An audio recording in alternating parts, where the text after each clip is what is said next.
কৃষ্ণ দ্বৈপায়ন ব্যাসকৃত মহাভারত আদি পর্ব পৌলুম পর্বাধ্যায়। রুরু প্রমোদবরা ডুন্ডুব। ভৃগুপুত্র চ্যবনের পত্নীর নাম সুকন্যা। তার গর্ভে প্রমতি জন্মগ্রহণ করেন। প্রমতির ঔরসে ঘৃতাচির গর্ভে রুরু নামক পুত্র উৎপন্ন হল। এই রুরুর কথা এখন বলবো। স্থূলকেশ নামে খ্যাত সর্বভূত হিতেরত এক মহর্ষি ছিলেন। গন্ধর্বরাজ বিশ্বাবসুর সহিত সহবাসে মেনকা গর্ভবতী হন। সেই নির্দয়া নির্লজ্জা অপ্সরা নদী তীরে তার কন্যা সন্তানকে পরিত্যাগ করেন। মহর্ষি স্থূলকেশ দেবকন্যার ন্যায় কান্তিমতী সেই কন্যাটিকে দেখতে পেয়ে তার নিজের আশ্রমে এনে পালন করতে লাগলেন। এই কন্যা স্বভাবে রূপে গুণে সকল প্রমদার শ্রেষ্ঠ। সেজন্য মহর্ষি তার নাম রাখলেন প্রমোদবরা। রুরু সেই কন্যাকে দেখে মোহিত হলেন। তার পিতা প্রমতির অনুরোধে স্থূলকেশও কন্যাদান করতে সম্মত হলেন। কিছুদিন পরে বিবাহকাল আসন্ন হল। প্রমোদবরা তার সখীদের সঙ্গে খেলা করতে করতে দুর্দৈবক্রমে একটি সুপ্ত সর্পের দেহে পা দিয়ে ফেললেন। সর্পের দংশনে প্রমোদবরা বিবর্ণ বিগতশ্রী ও হতচেতন হয়ে পড়ে গেলেন। স্থূলকেশ এবং অন্যান্য ঋষিরা দেখলেন পদ্মকান্তি সেই বালা নিস্পন্দ হয়ে পড়ে আছেন। প্রমতি ও বনবাসী অন্যান্য ব্রাহ্মণগণ সেখানে এসে কাঁদতে লাগলেন।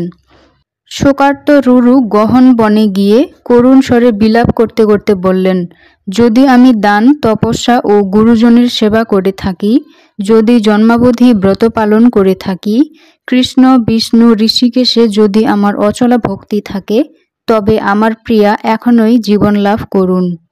রুরুর বিলাপ শুনে দেবতারা কৃপান্বিত হয়ে একজন দূত পাঠালেন। এই দেবদূত রুরুকে বললেন, বৎস, এই কন্যার আয়ু শেষ হয়েছে, তুমি বৃথা শোক করো না। তবে দেবতারা একটি উপায় নির্দিষ্ট করেছেন, তা যদি করতে পারো তবে প্রমোদবরাকে ফিরে পাবে। রুরু বললেন, হে আকাশচারী, বলুন সেই উপায় কি, আমি তাই করব। দেবদূত বললেন, এই কন্যাকে তোমার আয়ুর অর্ধ দান করো, তাহলেই সে জীবিত হবে। রুরু বললেন, আমি অর্ধ আয়ু দিলাম, আমার প্রিয়া সৌন্দর্যময়ী ও শালঙ্কারা হয়ে উত্থান করুন। প্রমোদবরার পিতা গন্ধর্বরাজ বিশ্বাবসু দেবদূতের সঙ্গে যমের কাছে গিয়ে বললেন, ধর্মরাজ, আপনি যদি অনুমতি দেন তবে মৃতা প্রমোদবরা রুরুর অর্ধ আয়ু নিয়ে বেঁচে উঠুক। যম বললেন, তাই হোক। তখন বরবর্ণিনী প্রমোদবরা যেন নিদ্রা থেকে গত্রোত্থান করলেন। প্রমতি ও স্থূলকেশ মহানন্দে বরকন্যার বিবাহ দিলেন। রুরু অত্যন্ত কোপান্বিত হয়ে সর্পকুল বিনষ্ট করবার প্রতিজ্ঞা করলেন এবং যথাশক্তি সকল প্রকার সর্পই বধ করতে লাগলেন। একদিন তিনি বনে গিয়ে দেখলেন এক বৃদ্ধ ডুন্ডুব অর্থাৎ ঢাড়া সাপ শুয়ে আছে। রুরু তখনই তাকে দন্দাঘাতে মারতে গেলেন। ডুন্ডুব বলল, তপোধন, আমি কোনো অপরাধ করিনি, তবে কেন আমাকে মারতে চান? রুরু বললেন, আমার প্রাণসমা ভার্যাকে সাপে কামড়েছিল, সেজন্য প্রতিজ্ঞা করেছি সাপ দেখলেই মারব।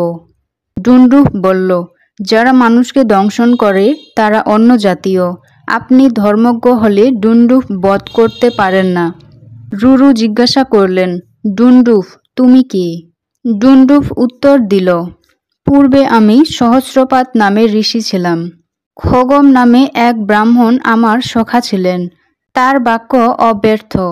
একদিন তিনি অগ্নিহোত্র নিযুক্ত ছিলেন। সেই সময় আমি বালসুলভ খেলার ছলে একটি তৃণনির্মিত সর্প নিয়ে ভয় দেখিয়েছিলাম, তাতে তিনি মূর্ছিত হন। সংজ্ঞা লাভ করে তিনি সক্রোধে বললেন, আমাকে ভয় দেখাবার জন্য তুমি যেমন নির্বিষ সর্প নির্মাণ করেছ, আমার শাপে তুমিও সেই রূপ হবে। আমি উদ্বিগ্ন হয়ে কৃতাঞ্জলি পুটে তাকে বললাম, আমি আপনাকে সখা জ্ঞান করে এই পরিহাস করেছি, আমাকে ক্ষমা করুন, শাপ প্রত্যাহার করুন। খগম বললেন, যা বলেছি তা মিথ্যা হবে না, তবে আমার এই কথা শুনে রাখো, প্রমতির পুত্র রুরুর দর্শন পেলে তুমি শাপ মুক্ত হবে। তুমি সেই রুরু, আজ আমি পূর্বরূপ ফিরে পাব। ঋষি সহস্রপাদ ডুন্ডুফ রূপ ত্যাগ করলেন এবং তেজময় পূর্বরূপ লাভ করে রুরুকে বললেন, সর্বপ্রাণীর অহিংসাই পরম ধর্ম, অতএব ব্রাহ্মণ কখনো কোনো প্রাণীর হিংসা করবেন না। বৎস, এইরূপ শ্রুতিবাক্য আছে যে ব্রাহ্মণ শান্তমূর্তি, বেদ বেদাঙ্গবিদ এবং সর্বপ্রাণীর অভয়দাতা হবেন। তার পক্ষে অহিংসা, সত্যকথন, ক্ষমা ও বেদের ধারণাই পরম ধর্ম। ক্ষত্রিয়ের যে ধর্ম তা তোমার গ্রহণীয় নয়।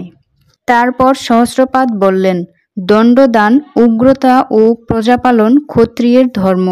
পূর্বকালে জন্মেজয়ের সর্পযজ্ঞে সর্পসমূহ বিনষ্ট হচ্ছিল, কিন্তু তপবল সম্পন্ন বেদ বেদাঙ্গবিদ দ্বিজ শ্রেষ্ঠ আস্তিক ভীত সর্পগণকে পরিত্রাণ করেছিলেন।